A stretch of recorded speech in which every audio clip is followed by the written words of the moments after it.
What is up, Steelers Nation? Thank you so much for jumping on to another episode of All Steelers Talk. I'm Noah Strackbine, joined always by my main man, Stephen Thompson, and our, I think, favorite. I don't even want to, we went over this last week. I don't want to call you a guest at this point. Like, I feel like a Friday addition to the show, sometimes Wednesdays, pops up on Mondays from time to time. Our man, Nick Martin, the Pittsburgh Steelers they host the Jacksonville Jaguars in Week 8 at Acrisure Stadium, two of the top teams in the AFC as we reach the midway point of the 2023 season. It is a beautiful day here in the Burgh. It seems like it's ramping up. Ever since we started complaining on Monday about how cold it's been, it's just like, you know what? We'll give you a couple days. We'll give you a couple real nice days. Make sure to subscribe to us on YouTube, youtube.com/All Steelers Talk. Find us anywhere you get your podcast. Steven, we'll start with you here. How are we feeling, my friend?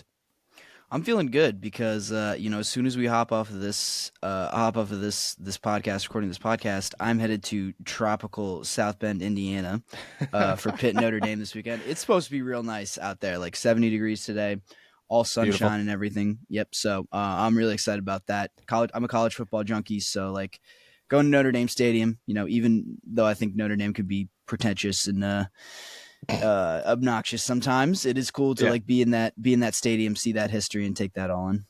Yeah, that's pretty remarkable. I grew up a Notre Dame fan. I realized quickly I'm not pretentious, so yes. I'm glad you found the light. That's good. I also ended up at Penn State, so I felt like, you know what I mean, I was playing a real risky game there. I had to 2 strikes. I had to make a change. Nick, how are we feeling, my friend? Oh, I'm always feeling good about Jags week, but it's interesting, for once the Jags are being favored going into this one, and they look like they have the superior team on paper, and in the past it's always been the Steelers were the superior team, and then they just kind of like the Jags always surprise them. They always give them like the toughest fights, and who's going to be Kenny Pickett's Rasheed Mathis when it comes to his bane at corner. There's always that one guy who figures out that one quarterback, and Mathis was Roethlisberger's for a long time. Long time. I'm glad that you brought up a little who's going to be the corner to the Big Ben, the Kenny Pickett this week, because that's where we should start if we're going to start anywhere. Some news and notes here for the Pittsburgh Steelers. Yesterday was a very interesting day within the locker room. George Pickens practicing normal, everything's fine. Unknowingly, maybe he did know, but I feel like it happened during practice or just right before practice. Not a time where you'd be scrolling through your phone if you're a Pittsburgh Steelers player. The Jacksonville Jaguars were asked about, hey, what's your thoughts on Big GP here? What's your thoughts on the Pittsburgh Steelers wide receiver, star-studded wide receiver, coming out of 2 back-to-back 100-yard gains? Safety Rashawn Jenkins says, I know that the receiver we have coming in this week, number 14, he has some high yards per catch, but respectfully, he hasn't played our corners yet. So I'll say that. I mean, people jumped on it and said, oh, you're making a little bit out of nothing. I looked at it and said, I think you're trying to make something. You're giving bulletin board material. You're just slightly, because you don't want to dive in too much. You don't want to turn this into Tom Brady, whoever situation. You're throwing a little jab. You're saying, yeah, we'll see what happens Sunday. Nick, I want to start with you because you brought up the conversation. George Pickens hasn't played the Jaguars cornerbacks. That's a very true statement. That's as true as it comes. Would you have said that if you were Rashawn Jenkins? How much trouble you think that adds? And just knowing who George Pickens is, knowing how much trash he's talked unprovoked, now he's being provoked. How dangerous do you think this move was by the Jaguars safety? I actually think it was brilliant by the Jags because, wasn't seeing that coming. Yeah, no. So teams last week, particularly with the Rams, they were provoking him during the game and trying to get him all riled up. And, he started to realize that. And I'm kind of wondering, the Jags are taking these early shots. Maybe they're trying to get him all riled up right before the game. But who knows how that could work now that he's kind of expecting teams to get him all fired up and make a bad play or something like that. And I think it's going to be interesting because former Georgia teammate Tyson Campbell used to play with him at Georgia. And, he had some great catches against Eric Stokes in practice, obviously, but Yeah. he got to go up against both those corners, and he probably knows a bit of their in and outs. And Campbell's gotten better since his days at Georgia, obviously, but I'm excited to watch that matchup. That's just that's a tall corner on a tall receiver. That's like as Tomo would call a 5-star matchup. I think that one's a fun one. I'm looking forward to it. I like that. I like that thought process. Steven, you agree with that thought process about talk a little smack early, get him a little revved up, see if you can get in his head a little bit, or you thinking they're still playing a dangerous game? Well, I had the same thought. I thought they must have heard what George said after the game, after the LA game, and maybe thought they could get a head start on it and get inside his head early. I don't know if it's a particularly great idea. I think George is one of those guys who, when he gets angry, I think he plays a little bit better. You might be able to draw like an unsportsmanlike conduct penalty out of him at one point or another, but still think he's going to go for 100 yards. Like this is also a cornerbacks group that's helped allow the 31st, I think, most passing yards in the NFL. Like I don't know where this like confidence is coming from for them. I know they got some good players back there, but like the results have not been the results. So I don't know. Maybe this is how they get themselves kickstarted, but this is a group that hasn't played very well. He's talking a lot of trash, quite honestly, going into this matchup. Yeah, I sent a text as soon as because George came back and he, again, I don't think that he heard it, but he said, yeah, the Jaguars defense, when asked about the secondary, he said the Jaguars defense relies heavily on the defensive line. He then said that it's a hope defense, soliciting that, they need, if they don't get a good pass rush, they're not getting much done there. I sent out a text immediately after the locker room, and I said, Jaguars corners, are they good? And the response I got was just no. And I was like, I said, okay, sounds good. I won't say who I sent the text to, but it was somebody in Jacksonville who's been watching these people every day for a long, long, long time. I didn't think of it like that at all up until both of you said it. I like that move if that's what it is to get in there, but I mean, how costly can that be? You know what I mean? Like, it's like, oh man, got to make sure we get that unsportsmanlike, those 15 yards early, just to make sure that do you think he's going to throw a punch? Do you think he's going to get kicked out of the game? Like, this is Mike Tomlin as a head coach. There is always a line. Okay. And I think Mike Tomlin, his line it is never in the middle. It is always much more shifted towards allowing the players to do a bunch of nonsense. But once you hit that line of, okay, we're going to really cost a team, we're going to really cost our team here, you don't cross it. And Mike Tomlin makes sure that you don't cross it. I wouldn't be worried that George is going to take this too far. I feel like it's like, yeah, maybe an educated risk of just like, hey, we know who George Pickens is. We know his past. We know what he's coming off of. But at the same time, like, just like you both said, like, he plays angry. And he's coming off of 2 100-yard games. He's beaten much better corners than this one.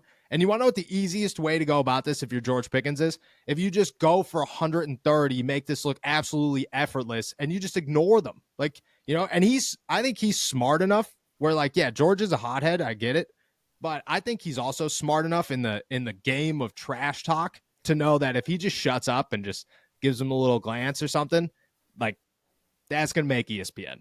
And that's going to get everywhere, and then that'll be better trash talk.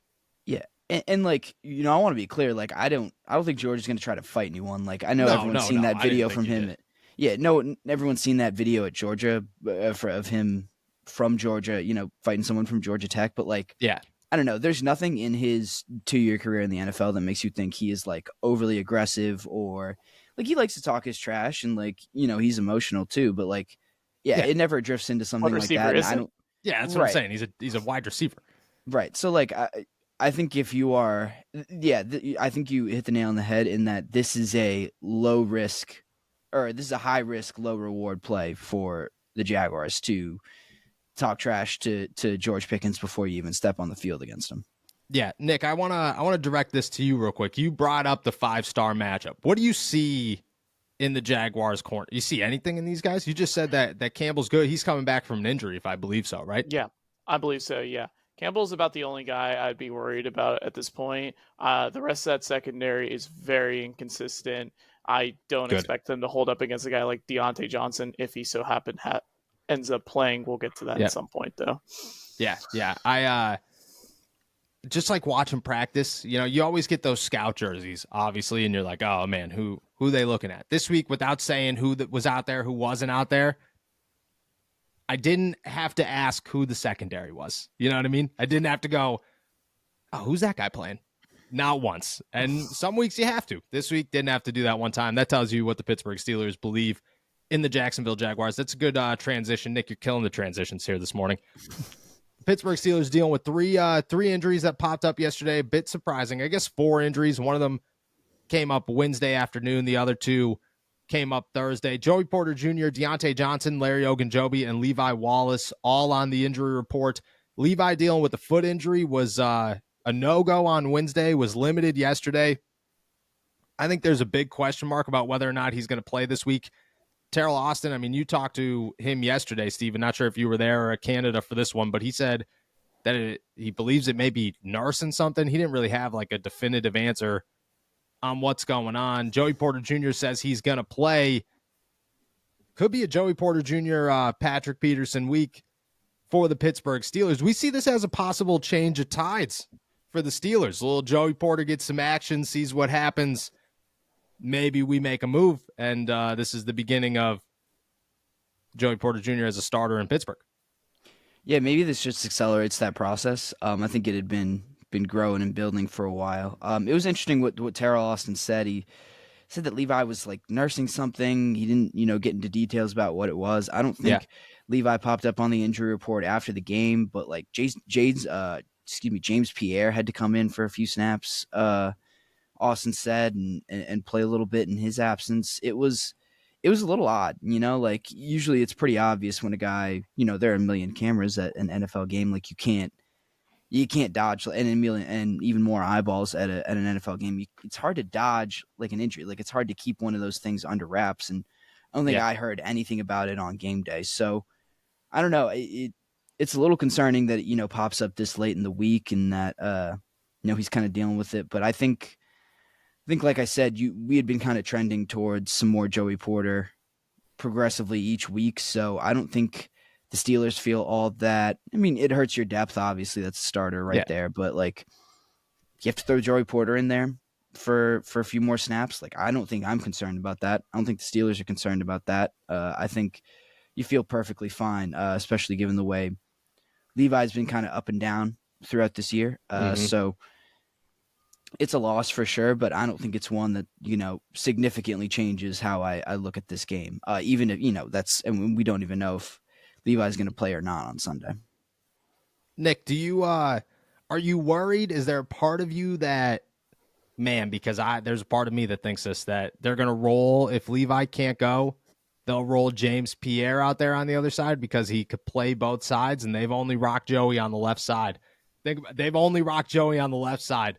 And I mean, we know the Pittsburgh Steelers, they've done crazier things in the past. They're a part of you that feels that. They're a part of you that how smooth of a transition, how easy of a transition can that be for a guy to say, I've only played the left side since I've gotten here, but I'll play the right side on Sunday?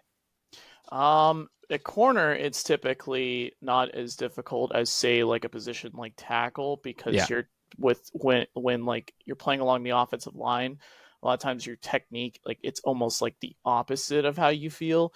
Corner, you more so have to corner, you just more so have to be like comfortable in that spot. It's not like a huge transition, but it's definitely one that's like you keep an eye on it for sure. Yeah. But we were really trending towards Joey Porter playing. I mean, not since this week or like even past weeks, since the season was supposed to start. I mean, we wanted to see Joey Porter from the beginning because we thought he had that level of ability and that there was a man coverage element to his game that was very different compared to what they have on the roster currently. Because as we know, Patrick Peterson is not the same player he used to be. He is a guy who has good instincts in zone coverage and he can be able to read the quarterback, but he cannot play man-to-man, wall-to-wall coverage on an island. that Porter is the type of guy that they need for that. And I get it. Porter's tackling is not the best right now. But Levi Wallace is a train wreck in that regard. And Patrick Peterson hasn't been much better either. So it's like, what standard are we holding here? I don't really get it. They should be playing him, and don't even get me started on the snaps for Keanu Benton the last week. That made no sense at all. Yeah, the rookie shares on defense are very weird. Like, I get Montravius Adams is playing well, in my opinion. I think that he's having good games. He's had bad games, but I think Los Angeles was a good game after that first quarter. You still roll Keanu. Like, Keanu's the future. You get him out there. He's played very well when he's getting opportunities. I agree with you. The tackling, and we talked about this on Wednesday. We talked about this on Monday too. Like, dude, who cares if you can't tackle? Like, what's worse, missing? And like, they're both bad. So I'm not trying to, I'm not trying to justify missed tackles. But what Levi Wallace did, just like chilling in the end zone, just, oh man, it was a touchdown. I didn't even see the guy catch the football. You're telling me that is better than missing a tackle at the line of scrimmage against a running back that's 100 pounds more than you? I don't know about that one. Or what he did against Christian McCaffrey in week 1 and let that huge touchdown go. I mean, he hasn't been very good in either aspect. So I don't get the hesitancy to not put Porter out there at this point. It makes no sense. No, I agree. I think that this could be a possibility for a change of guards. I also think that this is a possibility that we see a little James Pierre. I think there's a possibility if Levi doesn't go, we see a little Darius Rush action out there, which I would love to see for the Pittsburgh Steelers, just to get a little taste, just a little, what are we getting out there in Darius Rush? Little Darius Rush is a treat, just a little treat, little fourth quarter action, who cares? Let's just see what you got in them. The other ones, obviously Larry Ogunjobi and Deontay Johnson. I have pretty good confirmation that Larry O is going to be good to go on Sunday. It's a shoulder injury. It stinks to see, but he seems fine. Spirits are high. Everybody seems like probably won't practice on Friday and then play on Sunday.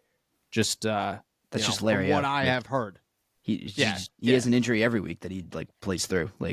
He was actually it was coming up there. I was actually talking to shout out Chris Adamski, the Trib Live. He was about to do a story on how Larry O completed the full perfect game here. Went 9 full days of practice, didn't make it. He only went 8. Yeah, it was close. But as we've seen before, he'll be fine on Sunday. I have heard that he'll be okay on Sunday. Deontay, a little bit of a question mark, popped up again. Did not practice because of the hamstring injury. Steven, you talked to him before practice. He spoke about how he felt fine. What did you hear from him? How surprised were you that he popped up, and what's your level of concern? I was a little surprised, but I don't think my level of concern is high. And it's because of one thing that he said in particular when he talked yesterday morning? Yeah, yesterday morning. But he said, at the beginning they asked him how he was feeling. He's like, "Oh, I'm fine. I just haven't ran like that in forever." Like that was almost the exact quote. I'm paraphrasing a little bit, but so I wonder if this is just a little bit of a conditioning thing. If he's just still kind of getting back up to full speed. Obviously he played a full game against the Rams, but at the end of a full week of practice, I can imagine a guy who hasn't played for 4 weeks, 5 weeks. It's been a while. I can understand why he might need a little bit of time to get more acclimated, and giving him a day of rest or a limited practice here or there. I don't think it's the worst thing in the world, and it doesn't really concern me very much moving forward. If I was a betting man, I'd say he'll be all right, and that this is just kind of more reintegration back after that hamstring injury. Yeah. Nick, what you saw from Deontay and GP on there's too many J's and G's. I talk about this every single day. On Sunday, what were your thoughts on this? Is it something that can carry over? Is this the beginning of a spark maybe for Kenny Pickett because these two are out there, or did you just look at it as it was another good half by Kenny Pickett? This is something we've seen before. So for me, it was actually a really encouraging week of offense, especially in the fourth quarter. But the biggest aspect of Deontay Johnson being back is that Kenny Pickett has that guy to go on timing routes consistently. Yeah. especially on outbreakers, because Deontay Johnson is so great at keeping those routes on time and being able to create separation. His best throw by far was to Deontay Johnson, where he dropped back to pass. He had Yes. no hitch, all cleats in the ground. He just absolutely fired it with anticipation. And it wasn't the first time that Kenny Pickett did that either in the game. He had a similar one. And Deontay Johnson, one of the things that makes him so great is he's quarterback friendly. So when, oftentimes on outbreakers and stopping routes, receivers are trained to go back to the ball because it gives them an easier window to not let the defender in the picture. It helps your quarterback out. And on an outbreaker, Deontay, he comes back to the ball. The defender actually had perfect technique. It was Witherspoon, but it didn't matter because he came back to the ball. The ball was placed perfectly. That was just encouraging sign, because that was something we were not getting from Calvin Austin. As excited as we are about his potential, that level of chemistry and the timing in his routes is not quite there. And that's what you're really excited about with Deontay Johnson. He just gives you that timing element, while George Pickens gives you that trust throw element. And they really took advantage of it. They got him some great isolation attempts. And if they're able to do that as well on Sunday, I actually don't hate their chances to make it competitive. Don't hate their chances of making. I'm really encouraging there. What the hell? What? That was the most sideways compliment of all time. Yeah, man. I don't. If they play really well, they might not lose. They might only lose by a touchdown. Appreciate it. They might not. They might not get smoked. Yeah, that was a good one. From what I hear, and obviously you were there yesterday, Steven, so you have probably a little bit more insight than me. Is that Deontay should be good to go on Sunday, more of a rest thing, like you said. We'll see what that does for the offense. Hopefully it does more than give them an opportunity to win this game, or don't hate the chances. But we'll see on that one. What's up, guys? I have super exciting news to share with you. We have merchandise, from t-shirts, hats, sweatshirts, and hoodies, and plenty of designs, from Pickens to Pickett, Muth, Bleed Black and Gold, and of course, all of your All Steelers talk gear, all available at blackandgoldapparel.myspreadshop.com or on the store tab at our YouTube page. We cannot thank you guys enough. We would not be here without each and every one of you, and it feels awesome to be able to represent the AST brand and to spread that representation out to all of Steelers Nation. We know that you guys and us, we are one, and this has been one hell of a ride. Again, we cannot thank you guys enough. Check out everything at blackandgoldapparel.myspreadshop.com or on the YouTube page, or the store tab, on our YouTube page, to get all your AST gear and whatever t-shirts, sweatshirts, shorts, nuddies, coffee mugs that you're thinking. Again, thank you guys. Let's dive into the next subject here. Hypothetical trades have made their way to the Pittsburgh Steelers headline, neither of which were ones that we have talked about, believed could have happened, would have even thought to happen, or would have made their way towards headlines. The first one here, we'll start with the more mild one. Justin Simmons, safety, superstar safety for the Denver Broncos, on his way to Pittsburgh, according to Pittsburgh Steelers Sports Illustrated's Connor Orr, who believes Justin Simmons is the perfect trade for the Steelers at the deadline, and they could get him for a third-round pick. I mean, we'll dive into that one in a second. DeAndre Hopkins is the other one, and that one is just what are we talking about here? But betonline.ag has D-Hop 5-1 odds to go to the Pittsburgh Steelers. They are the odds-on favorite right now to land the Tennessee Titans wide receiver. I think he's 31 years old right now. I mean, you want to talk about Justin Simmons? Okay, cool. We could come up with a way to try to work him. What are you even thinking about DeAndre Hopkins? Steven, let's start with you on your thoughts on both these bad boys. And let's just leave it there. Your thoughts on both these bad boys? Well, yeah, one of these bad boys is much worse than the others. DeAndre Hopkins, I don't really understand the thought process behind this. Let's go get a worse, older, more expensive George Pickens, and let's just throw him exactly right next to George Pickens, and like let's see how it goes. Like, I don't understand how this would move the needle at all for the Steelers. I don't even know why they'd be interested in both giving up the I guess you'd have to give up draft capital to go get him. Like I assume the Titans are looking for draft picks, and then take on his contract. Like why this team has no cap space? Where would they make the room for this, and why would they even try to make the room for this? This is not a move at all that like I think is worth it for the Steelers to even consider. I mean, pretty obviously. Justin Simmons, you could talk me into that. 3rd round pick, like, sure. Like, I get it. Like, that makes the safety room real crowded, but, like, I don't know. You're telling me you can't find room for Justin Simmons? Like, I think they would figure it out. Maybe you have to see a little less DeMonte KZ. Maybe you go to some 3 safety looks. I don't know. But, like, maybe Minka like gets moved down and starts playing like some slot corner too. I don't know. I think you have some versatile pieces in the secondary that you can move around to make room for Justin Simmons.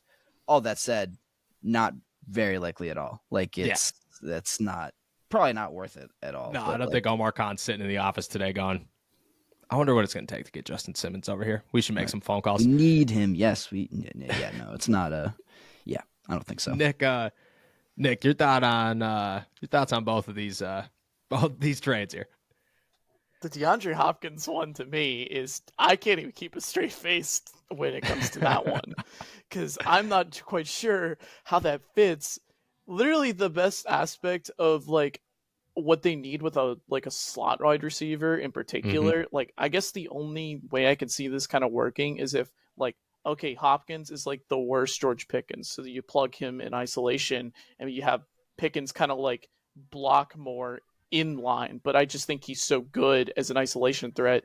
It's like it's kind of hard to try and justify that at this point. Yeah, I can maybe see it, but right now Hopkins, I can't take that seriously. He's at the elder stage of his career. They already have a guy like that in Allen Robinson.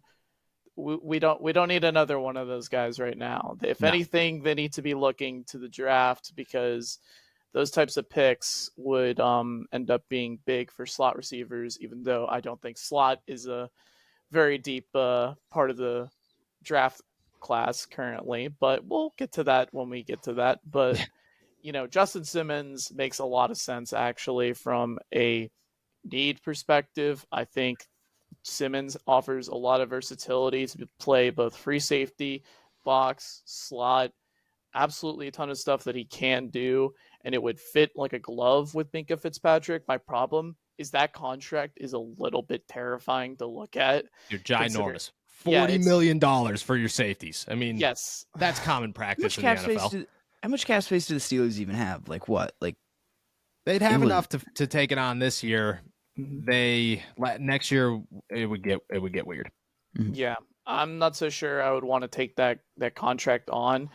And if we're looking just around the league in terms of like potential trade deals, I don't really think there's a ton that currently fit for the Steelers, aside from the Justin Simmons one and that little pipe dream that's in everyone's head that is Patrick Surtain, but that one's not happening in a million years. That one should happen. Let's be honest. That one should.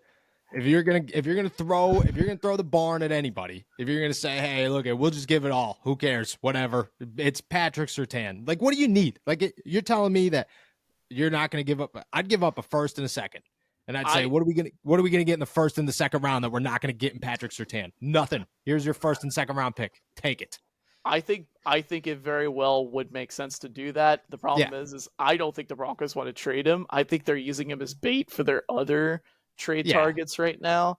And when it comes to Surtain, like, he is one of those players. He's like a blue chip. He's one of those guys who should net like maybe 3, maybe 2 first round draft picks. Like, they don't want to give him up for free. Like, it's not going to be like Minkah Fitzpatrick. Like, what they got out of him in 2019 was insane. And I can't see them getting a guy like Surtain. And I don't really think there's a ton of trade targets that make sense aside from Simmons if you want to take that contract on.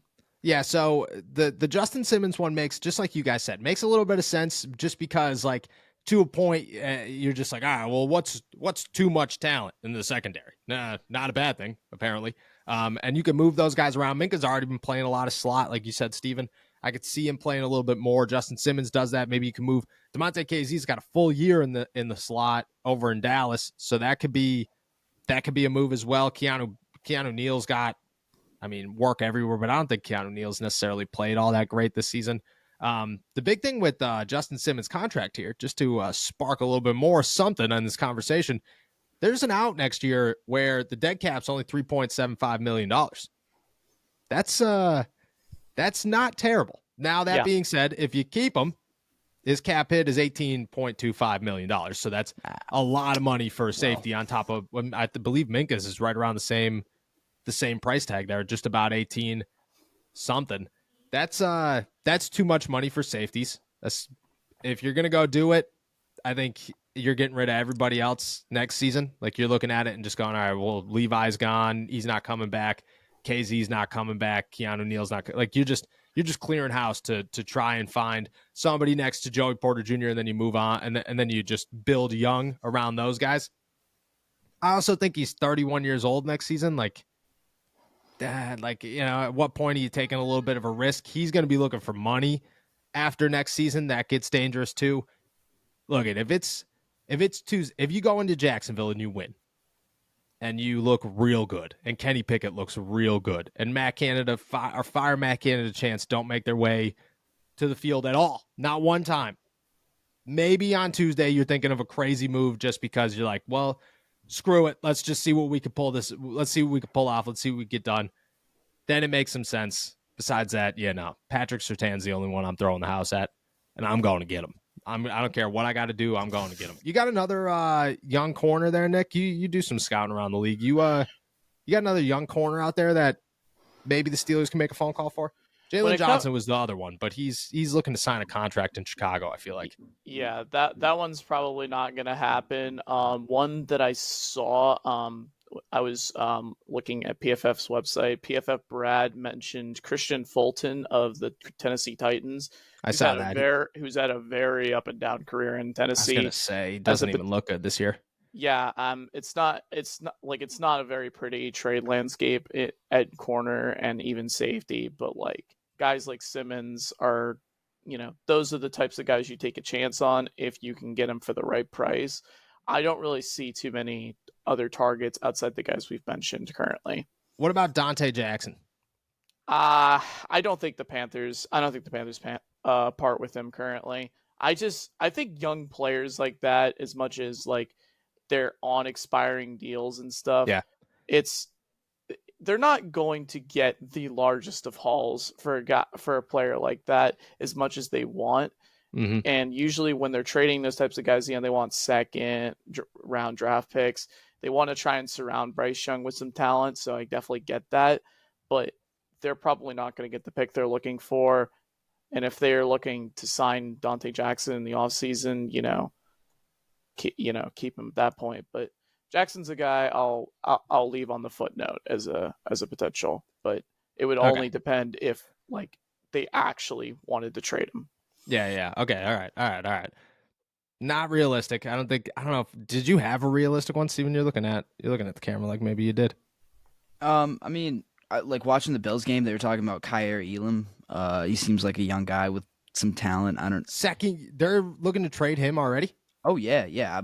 I think so. I'm pretty sure. I don't have a source or whatever to back that up, but I think they were. I think they are looking to move on from that guy. Quite honestly, I don't think they've been very impressed with him. Like, my roommate's a Bills fan, and he was like, "Yeah, that guy stunk. I hope they get rid of him very soon." I think it's been an up and down career, but I think there's some talent there. He was really the only guy that came to mind for me, and I don't even know if. I feel like he's another Darius Rush, it would be another young guy you're taking a flyer on when another team has given up on him, which isn't exactly super encouraging. Yeah. He did get benched for Josh Norman yesterday. So that's which is not a good as look. Bad as it gets. In the year 2023, that is not a great look. That's Yeah, that's a rough one. That's a name that surprised me, but I guess I haven't been paying attention enough to realize that he hasn't been good. He had some hype coming out of college, out of Florida. Did like him. We'll see what happens. Tuesday is going to come, and it's going to be. Look, I kind of expect something. What that something is, we'll figure out. All right, let's wrap up the show with this. It's Friday. Our keys to victory: Pittsburgh Steelers, Jacksonville Jaguars, Week 8. Game that, well, if we could summarize it in anything, it's that George Pickens has not faced the Jacksonville Jaguars corners yet. He will on Sunday. Nick, we'll start with you. Your key to victory for the Pittsburgh Steelers as they host Jacksonville at Acrisure Stadium.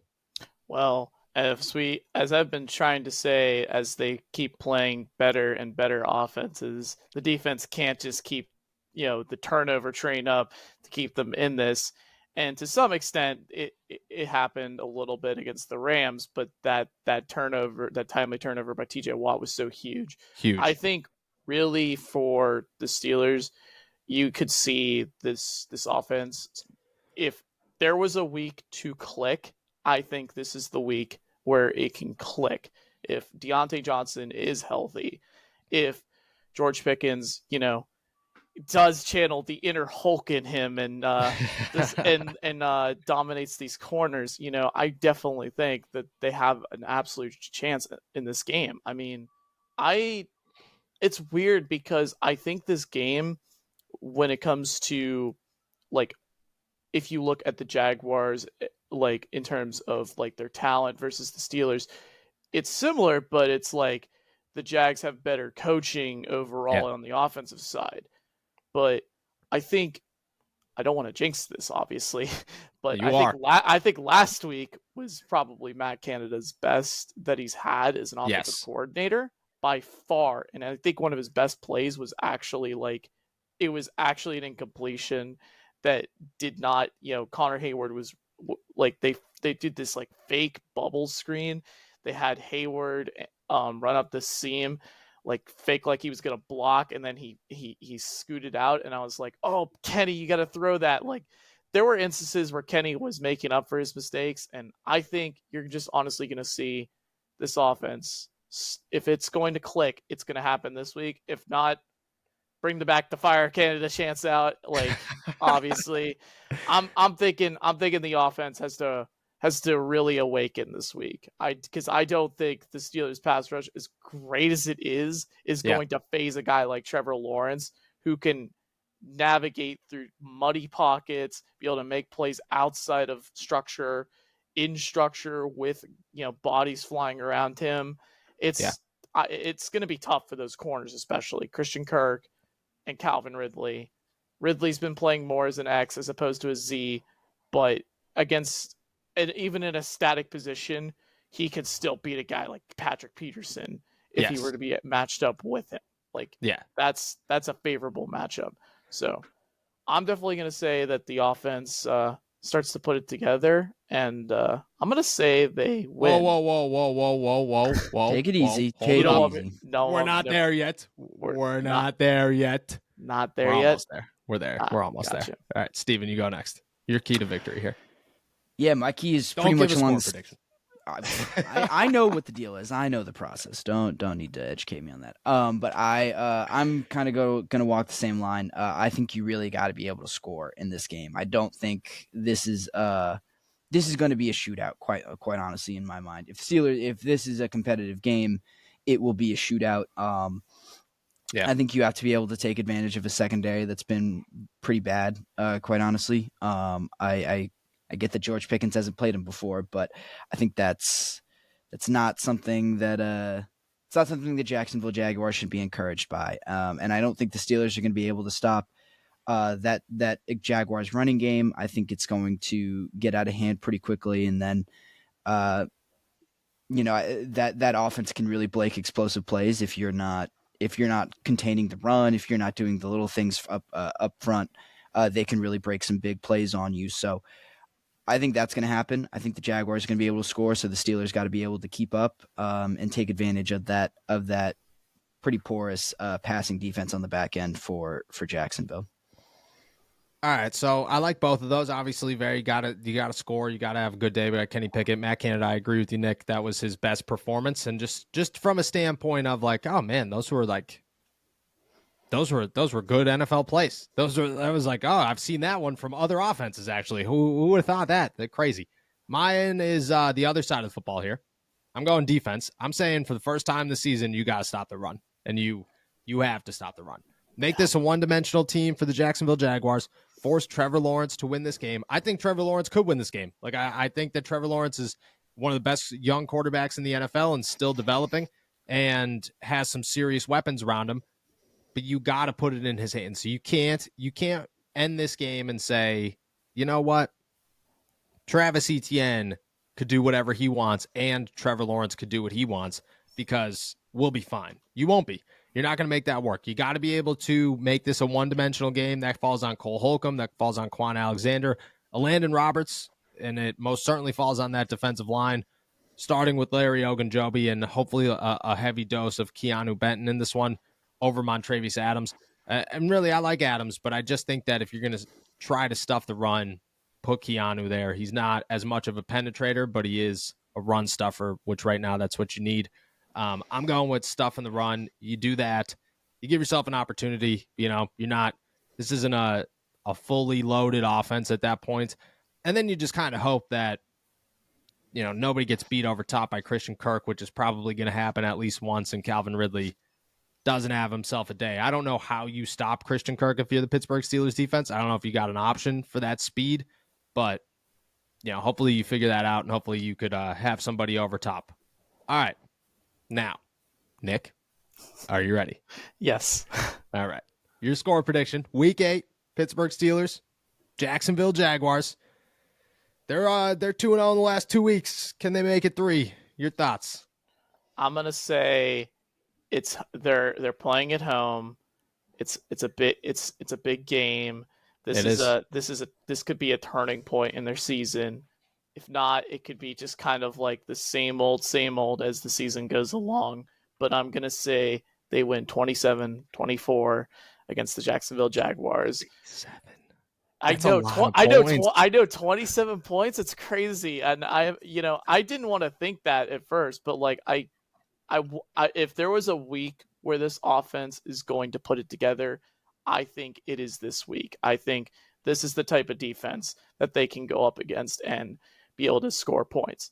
Even like the Saints last week, they're a very maligned offense, but they're very talented, and they were able to still put very good scoring drives together, make it extremely competitive. Biggest worry, and you outlined it, is Travis Etienne. Yes. If he runs wild, they're in trouble. Yeah, I agree. That could get scary fast. 27. What was your score? 27 what? 24. Oh. Yeah. Wow. That's a fun Sunday right there. All right. Steven, your score prediction: Week 8, Pittsburgh Steelers, Jacksonville Jaguars.